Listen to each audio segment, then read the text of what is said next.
Hola, hola, hola, ¿cómo están? Feliz y bendecido jueves, ¿cómo andan? Espero que muy bien.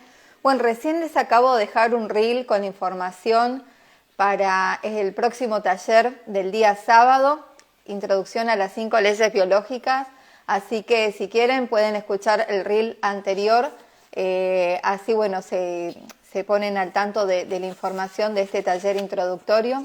Y bueno, ojalá que se puedan anotar, es por Zoom y no queda grabado, con lo cual, bueno, los que participen van a tener la posibilidad de tener esa información ya para sí, una información que empodera muchísimo como las 5 leyes biológicas y de la cual puedo dar testimonio de cómo ha cambiado mi vida y ha quitado absolutamente todo el miedo a las enfermedades. Así que los invito a que vean mi cuenta, a que vean mis reels, porque ahí está toda la información para anotarse. Pero bueno, ahora a lo que vengo es a leerles un nuevo capítulo del libro Jesús y los Esenios, de Edward Chure. Vamos por el capítulo 5, ya casi que vamos por la mitad del libro. Así que genial. Es chiquitito, como siempre digo, es chiquitito. Miren qué chiquitito, porque miren mi mano y miren lo que es el librito. Pero tiene una información tan bonita, al menos con lo que resueno tanto. Bueno, vamos a la lectura. Muchas gracias a los que se conectan ahora. Gabriel, Livia, Ana, Ibe, Murillo. Bueno, muchas gracias a los que están ahora y a los que lo van a ver después.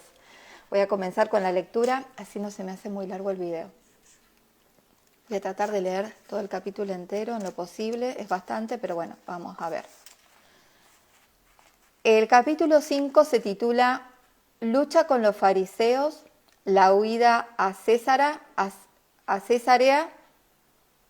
y la transfiguración. Y comienza así. Duró 2 años aquella primavera galilea en que, bajo la palabra de Cristo, los lirios angélicos relumbrantes parecían florecer en el aire embalsamado y la aurora del reino del cielo levantarse sobre las atentas muchedumbres. Pero pronto se ensombreció el cielo, atravesado por siniestros relámpagos, heraldos de una catástrofe. La tempestad estalló sobre la pequeña familia espiritual como una de esas tempestades que barre el lago de Genezaret y tragan en su furia las débiles barquillas de los pescadores. Si los discípulos quedaron consternados, Jesús no se sorprendió, pues lo esperaba. Imposible era que su predicción y popularidad creciente no inquietasen a las autoridades religiosas de los judíos. Imposible también que la lucha entre ellas y él no se entablase a fondo. Aún más, la luz solo de tal choque podía salir. Los fariseos formaban en tiempo de Jesús un cuerpo compacto de 6 millones. Su nombre, Perigim, significaba los separados o distinguidos. De un patriotismo exaltado, con frecuencia heroico, pero estrecho y orgulloso, representaban el partido de la Restauración Nacional. Su existencia solo databa de los macabeos. Al lado de la tradición escrita, admitían una tradición oral. Creían en los ángeles, en la vida futura, en la resurrección, pero esas vislumbres de esoterismo que les llegaban de Persia quedaban ahogados bajo las tinieblas de una interpretación grosera y material. Estrictos observadores de la ley, pero enteramente opuestos al espíritu de los profetas, que colocaban la religión en el amor de Dios y de los hombres, hacían consistir la piedad en los ricos y en las prácticas, los ayunos y las penitencias públicas. Se les veía en los grandes días recorrer las calles con la cara cubierta de hollín, clamando oraciones con aire contrito y distribuyendo limosnas con ostentación.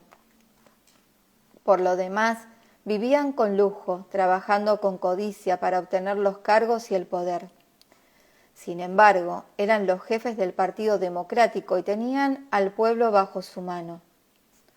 Los saduceos, por el contrario, representaban el partido sacerdotal y aristocrático y se componían de familias que pretendían ejercer el sacerdocio por derecho de herencia desde los tiempos de David.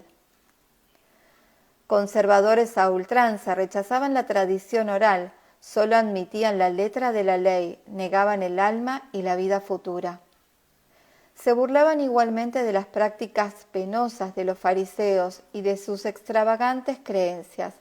Para ellos, la religión consistía únicamente en las ceremonias sacerdotales.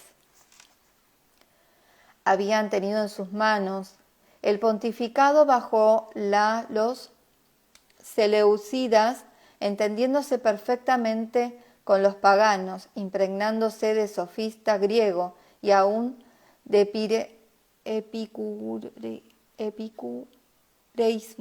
epicureísmo elegante. Perdón, pero hay palabras que las leo por primera vez y me cuesta. Bajo los macabeos, los fariseos, les habían arrollado el pontificado, pero bajo Herodes y los romanos habían vuelto a ocupar su lugar. Eran hombres duros y tenaces, sacerdotes vividores, que solo tenían una fe, la de la superioridad, y una idea, guardar el poder que poseían por tradición. ¿Qué podía ver en aquella religión Jesús, el iniciado, el heredero de los profetas, el vidente de Engadi, que buscaba en el orden social la imagen del orden divino, en lo que la justicia reina sobre la vida, la ciencia sobre la justicia y el amor y la sabiduría sobre los tres? En el templo, en lugar de la ciencia suprema y de la iniciación, la ignorancia materialista y agnóstica, considerando la religión como un instrumento de poder, en otros términos, la impostura sacerdotal. En las escuelas y en las sinagogas, en lugar del pan de vida y del rocío celeste por los corazones, una moral interesada recubierta por una devoción formalista, es decir, la hipocresía. Muy lejos sobre ellos, envuelto en un nimbo, César todopoderoso, apoteosis del mal, deificación de lo material. César, solo Dios del mundo de entonces, solo dueño y amo posible de los saduceos y fariseos, quiéranlo o no. Habiendo formado Jesús, como los profetas, su idea en el esoterismo persa, ¿tenía o no la razón en llamar a aquel reino el reino de Satán o de Arimán, es decir, la dominación de la materia sobre el espíritu, a la que quería sustituir lo del espíritu sobre la materia? Como todos los grandes reformadores, atacaba no a los hombres, que por excepción podían ser excelentes, sino a las doctrinas y a las instituciones en que se encasillaba la mayoría. Era preciso que la guerra fuese declarada a los poderes del día. La lucha se entabló en las sinagogas de Galilea para continuar bajo los pórticos del templo de Jerusalén, donde Jesús se estacionaba predicando y haciendo frente a sus adversarios. En esto, como en toda su carrera, Jesús obra con esa mezcla de prudencia y de audacia, de reserva mediática y de acción impetuosa que caracteriza su naturaleza maravillosamente equilibrada. No tomó la ofensiva contra sus adversarios, esperó su ataque para contestarles. El ataque no se hizo esperar. Los fariseos estaban celosos de su fama desde el principio a causa de sus curaciones. Pronto sospecharon en él a su enemigo más peligroso. Entonces lo abordaron con esa urbanidad burlona, esa maldad astuta, velada por la hipócrita dulzura que les era propia y habitual. Cual sabios doctores, hombres de importancia y de autoridad, le pidieron razón de su trato con los empleados de baja clase y gente de mala vida. ¿Por qué sus discípulos osaban rebuscar espigas el día del sábado? Eran violaciones graves contra sus Prescripciones. Jesús les respondió con su dulzura y amplitud de ideas, con palabras de ternura y mansedumbre. Ensayó sobre ellos su verbo de amor. Les habló del amor de Dios, que se regocija más de un pecador arrepentido que de algunos justos. Les contó la parábola de la oveja perdida y del hijo pródigo. Embarazados, se callaron al pronto, mas habiéndose concretado de nuevo, volvieron a la carga reprochándole el curar enfermos en sábado. Hipócritas, respondió Jesús con un relámpago de indignación en los ojos. No quitáis la cadena del cuello de vuestros bueyes para conducirles al abrevadero el día del sábado, y la hija de Abraham no va a poder ser liberada tal día de las cadenas de Satán. No sabiendo ya qué decir, los fariseos le acusaron de impulsar los demonios en nombre de Belzebut. Jesús les respondió con tacto y sutileza como profundidad que el diablo no se expulsa a sí mismo, y agregó que el pecado contra el Hijo del Hombre será perdonado, pero no el cometido contra el Espíritu Santo, queriendo decir con ello que hacía poco caso de las injurias contra su persona, pero que negar el bien y la verdad cuando se ven es perversidad intelectual, el vicio supremo, el mal irremediable. Estas palabras eran una declaración de guerra, le llamaban blasfemo, a lo que respondió: hipócritas, secuaz de Belzebut, a los que respondía: raza de víboras. A partir de ese momento, la lucha fue envenenándose y creciendo siempre. Jesús desplegó en ella una dialéctica fina y apretada, incisiva. Su palabra fustigaba como un látigo, atravesaba como un dardo. Había cambiado de táctica. En lugar de defenderse, atacaba y respondía a las acusaciones con acusaciones más fuertes, sin piedad, para el vicio radical, la hipocresía. ¿Por qué saltáis sobre la ley de Dios a causa de vuestra tradición?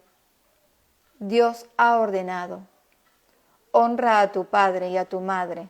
Vosotros dispensáis de honorarios cuando el dinero afluye al templo. Solo servís a Isaías con los labios. Sois devotos sin corazón. Jesús no cesaba de ser dueño de sí mismo, pero se exaltaba, se crecía en aquella lucha. A medida que le atacaban, se afirmaba más alto como Mesías. Comenzaba a amenazar al pueblo, a predicar la desgracia de Israel, a hacer alusión a los paganos, decir que el Señor enviaría a otros obreros a su viña. Entonces los fariseos de Jerusalén se excitaron. Viendo que no podían cerrarle la boca ni comprarle, cambiaron a su vez de táctica, imaginando un lazo para perderle. Le enviaron comisionados para hacerle decir una herejía que permitiera al Sanedrín prenderle como blasfemo, en nombre de la ley de Moisés, a condenarle como rebelde por el gobernador romano. De ahí la cuestión insidiosa sobre la mujer adúltera y sobre la moneda de César. Penetrando siempre en los designios de sus enemigos, Jesús los desarmó con sus respuestas, cual profundo psicólogo y estratega hábil. Viendo que era imposible perderle de ese modo, los fariseos trataron de intimidarle, acosándole a cada paso. Ya la masa del pueblo trabajaba por ellos, se apartaba de él, viendo que no restauraba el reino de Israel. Por todos lados, hasta en las más pequeñas aldeas, encontraba caras cautelosas e incrédulas, espías para vigilarle, emisarios pérfidos para descorazonarle. Algunos fueron a decirle: retírate de aquí, pues Hérode Antipas quiere hacerte morir. Jesús respondió, seguro de sí mismo: decid a ese zorro que nunca ocurre que muera un profeta fuera de Jerusalén. Sin embargo, tuvo que pasar varias veces el lago de Tiberíades y refugiarse en la costa oriental para evitar aquellas heladas. Ya no estaba en seguridad en punto alguno. En este tiempo ocurrió la muerte de Juan el Bautista, a quien Antipas había hecho cortar la cabeza. A la vez, la cabeza de su hermano Asdrúbal, muerto por los romanos, exclamó: Ahora reconozco el destino de Cartago. Jesús pudo reconocer su propio destino en la muerte de su predecesor. De él no dudaba desde su visión de Engadi. No había comenzado su obra sin aceptar la muerte de antemano, y sin embargo, aquella noticia, traída por los discípulos entristecidos del predicador del desierto, emocionó a Jesús como una fúnebre advertencia. Entonces exclamó: No le han reconocido, pero le han hecho lo que han querido. Así es como el Hijo del Hombre expiró por ellos. Los 12 se inquietaban. Jesús vacilaba sobre el camino que había de seguir. No quería dejarse coger, sino ofrecerse voluntariamente una vez terminada la obra y morir como profeta a la hora elegida por él mismo. ¿Acaso hacía ya un año, habituado a ocultarse del enemigo por medio de marcas y contramarcas, asqueado del pueblo cuyo enfriamiento sentía después de los días de entusiasmo, Jesús resolvió otra vez más huir con los suyos? Llegó a la cumbre de una montaña con los 12, se volvió para mirar por última vez su lago amado, en las orillas del cual había querido hacer lucir el alba del reino de los cielos. Abarcó con la mirada aquellos pueblos de la orilla o de las laderas de los montes anegados en sus oasis de verdes plantaciones y blancos bajo el velo dorado del crepúsculo, todas aquellas aldeas queridas donde había sembrado la palabra de vida y que ahora le abandonaban. Tuvo el presentimiento del porvenir. Con mirada profética vio aquel país espléndido cambiando en desierto bajo la mano vengadora de Israel, y estas palabras, sin cóleras, pero llenas de amargura y de melancolía, salieron de su boca. Desgraciada de ti, Caprum, desdichada Corazim, infeliz Betsadía. Luego, volviéndose hacia el mundo pagano, tomó con los apóstoles el camino que conduce retomando al valle de Jordán, de Gadara a Cesarea de Filipo. Triste y largo fue el camino del grupo fugitivo a través de grandes llanuras de juncos y las marismas del Alto Jordán, bajo el sol ardiente de Siria. Pasaban la noche en las tinieblas de los pastores de búfalos, en casa de eseños establecidos en las alodueñas de aquel país perdido. Los discípulos, acongojados, bajaban la cabeza. El maestro, triste y silencioso, se sumergía en su meditación.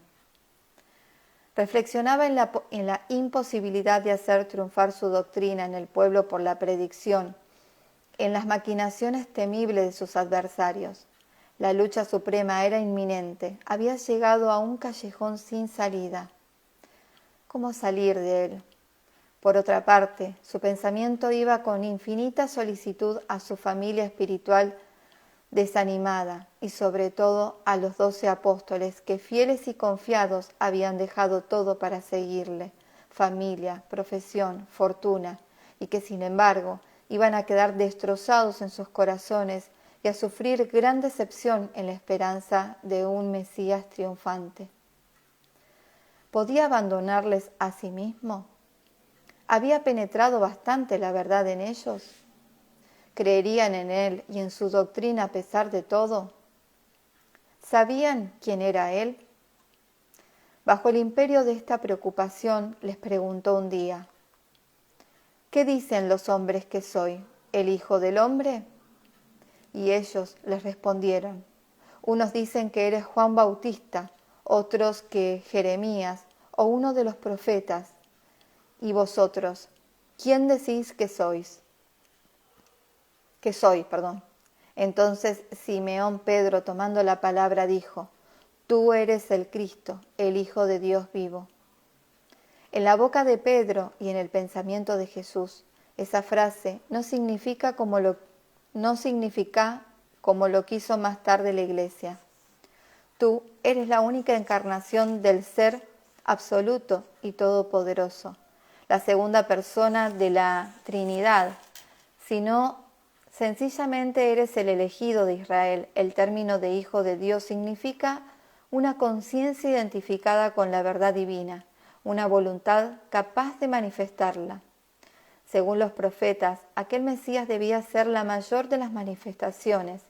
Sería el Hijo del Hombre, es decir, el elegido de la humanidad terrestre, el Hijo de Dios, es decir, el enviado de la humanidad celeste, y como tal contendría en sí al Padre o Espíritu, que por ella reina sobre el universo.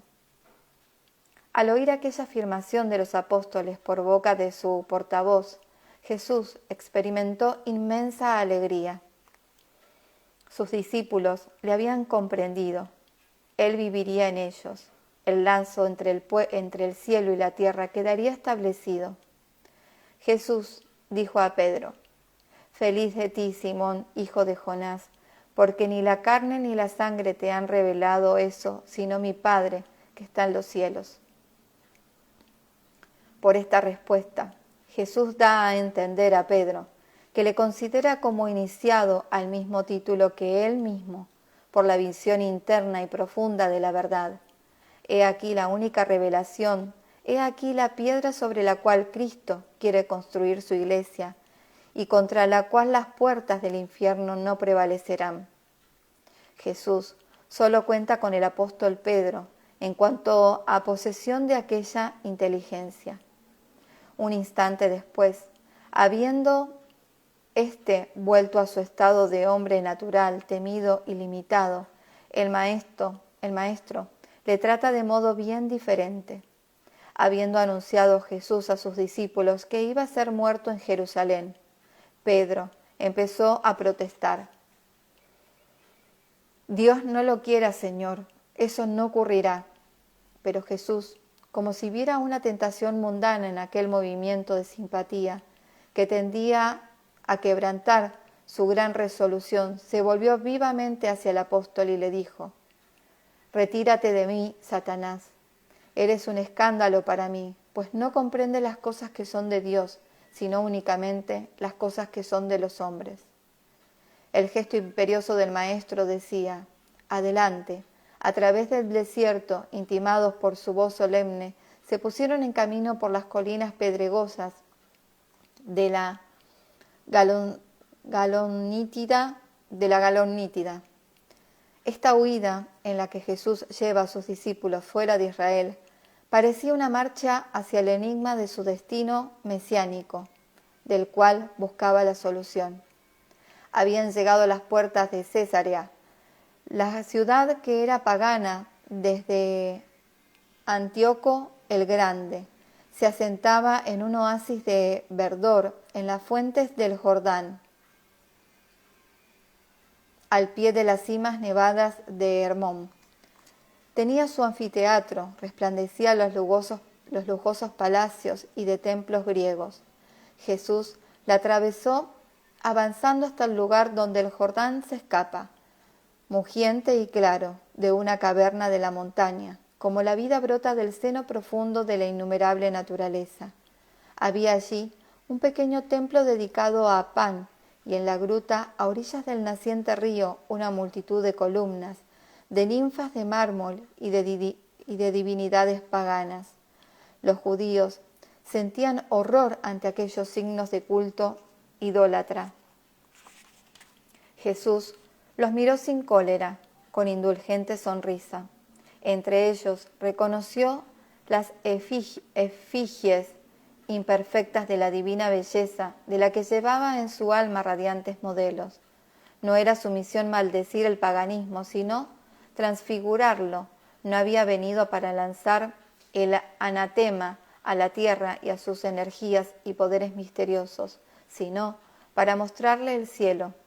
Su corazón era bastante grande, su doctrina bastante vasta para abarcar todos los pueblos y decir a todos los cultos: levantad la cabeza y reconoced que todos tenéis un mismo Padre.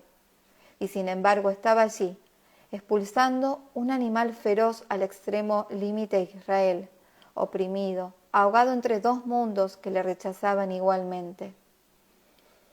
Ante él, el mundo pagano, que aún no le comprendía y donde su palabra expiraba importante.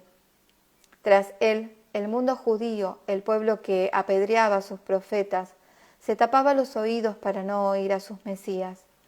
La banda de los fariseos y de los saduceos acechaba a su presa. Qué valor sobrehumano, qué acción inaudita era, pues precisa para romper todos aquellos obstáculos, para penetrar más allá de la idolatría pagana y de la dulzura judía hasta el corazón de la humanidad doliente, que él amaba en todas sus fibras y hasta oír su verbo de resurrección. Entonces, por una súbita inspiración, su pensamiento saltó y descendió el curso del Jordán. El río sagrado de Israel voló del templo del pan al templo de Jerusalén. Midió toda la distancia que separaba al paganismo antiguo del pensamiento universal de los profetas, y retomando su propia fuente, como el águila a su nido, consideró desde la angustia de Cesarea hasta la visión de Engadi. De nuevo, vio surgir del mar muerto aquel fantasma terrible de la cruz. ¿Había llegado la hora del gran sacrificio? Como todos los hombres, Jesús tenía en sí dos conciencias, una terrestre, la mecía en la ilusión, diciéndole: ¿quién sabe? Quizás evitaré el destino. La otra, divina, repetía implacablemente: el camino de la victoria pasa por la puerta de la congoja. ¿Era por fin preciso obedecer? En todos los grandes momentos de su vida, vemos a Jesús retirarse a la montaña para orar. ¿No había dicho el sabio védico: la oración sostiene el cielo y la tierra y domina a los dioses? Jesús conocía aquella fuerza de las fuerzas. Habitualmente no admitía a ningún compañero en sus retiros. Cuando descendía al arcano de su conciencia. Esta vez condujo a Pedro y a los dos hijos de Zebedeo, Juan y Santiago, sobre una alta montaña para pasar la noche en ella. La leyenda quiere que este monte sea el Tabor. Allí tuvo lugar entre el Maestro y los 3 discípulos más iniciados esa cena misteriosa que los evangelios cuentan con el nombre de transfiguración. Al decir de Mateo, los apóstoles vieron aparecer en la penumbra transparente de una noche de oriente la forma del Maestro luminosa y como diáfana, su cara resplandecer como el sol y sus vestiduras volverse brillantes como la luz, mostrándose luego 2 figuras a su lado, que ellos tomaron por las de Moisés y Elías. Cuando salieron temblorosos de su extraña postración, que al parecerles parecía un sueño más profundo y una vigilia más intensa, vieron al Maestro solo a su lado, tocándoles para despertarles por completo. El Cristo transfigurado que habían contemplado en aquella visión no se borró ya de sus memorias. Pero el mismo Jesús, ¿qué había visto? ¿Qué había sentido y atravesado durante aquella noche que precedió el acto decisivo de su carrera profética? Un gradual desvanecimiento de las cosas bajo el fuego de la oración, una ascensión de esfera a esferas en las alas del éxtasis, sintió poco a poco, que extrañaba por su conciencia profunda en una existencia anterior, toda espiritual y divina. Lejos de él, los soles, los mundos, las tierras torbellinos de encarnaciones dolorosas, más bien en una atmósfera homogénea, una sustancia fluida, una luz inteligente. En aquella luz, millones de seres celestes forman una bóveda moviente, un firmamento de cuerpos etéreos, blancos como la nieve, de donde brotan dulces fulguraciones. Sobre el torbellino brillante donde se hallaba en pie, 6 hombres con vestiduras sacerdotales y poderosa estatura elevan en sus manos un cáliz resplandeciente. Son 6 Mesías que han pasado ya por la tierra. Él es el séptimo, y aquella copa significa el sacrificio que debe cumplir, encarnándose a su vez. Bajo aquel torbellino, aquella nube, retumba el trueno. Un abismo negro se abre. El círculo de las generaciones, la cima de la vida y de la muerte, el infierno terrestre. Los hijos de Dios, con suplicante ademán, elevan la copa. El cielo inmóvil espera. Jesús, en signo de asentimiento, extiende los brazos en forma de cruz, como si quisiera abrazar al mundo. Entonces los hijos de Dios se prosternan, la cara contra la tierra. Un grupo de ángeles femeninos con largas alas y ojos bajos se lleva el cáliz incandescente hacia la bóveda de luz. El hosana se repite de cielos en cielos, melodioso, inefable, pero él, sin escucharlo siquiera, se sumerge en el abismo. He aquí lo que había ocurrido en el mundo de las esencias, en el seno del Padre, donde se celebran los misterios del amor eterno y donde las revoluciones de los astros pasaban ligeras como ondas. Esto es lo que había jurado cumplir. Para eso había nacido, para eso había luchado hasta el día. Y aquel gran juramento lo coronaba al término de su obra, por la plenitud de su ciencia divina vivida en el éxtasis. Juramento formidable, terrible cáliz. Preciso era saberlo. Después de la embriagadez del éxtasis, despertaba en el fondo del abismo, al borde del martirio. No había ya duda, los tiempos habían llegado. El cielo había hablado, la tierra pedía auxilio. Entonces, volviendo sobre el camino andado, por lentas etapas Jesús descendió el valle del Jordán y tomó camino hacia Jerusalén. ¡Ay! Me quedé con ganas de más. Hasta acá el capítulo 5. Ay, qué ganas de continuar, pero no porque se me va a hacer muy largo el video. Bueno, súper en pausa. Bueno, gente bonita, muchas gracias a todos los que han pasado acá por el vivo, a los que se pudieron quedar un ratito, a los que lo van a ver después. Recuerden que lo subo a YouTube para aquellas personas que no tienen Instagram. Así que bueno, con mucho amor dejo esta entrega de este nuevo capítulo, el capítulo número 5. Espero que les haya gustado y bueno, que se hayan quedado ahí en suspenso, como yo, que me voy a quedar en suspenso hasta que pueda volver a leer otro capítulo, calculo que mañana. El próximo capítulo es bastante largo, con lo cual lo voy a tener que dividir en 2 o 3, en dos partes creo. Después veré cómo lo divido. Bueno, les mando un beso enorme. Hoy a las 3 de la tarde ahí aportando mi granito de arena con Maxilán, así que los espero. Vamos a estar hablando de un tema súper actual, así que los espero. Les mando un beso, que tengan un feliz y bendecido día. Nos vemos. Chau, chau.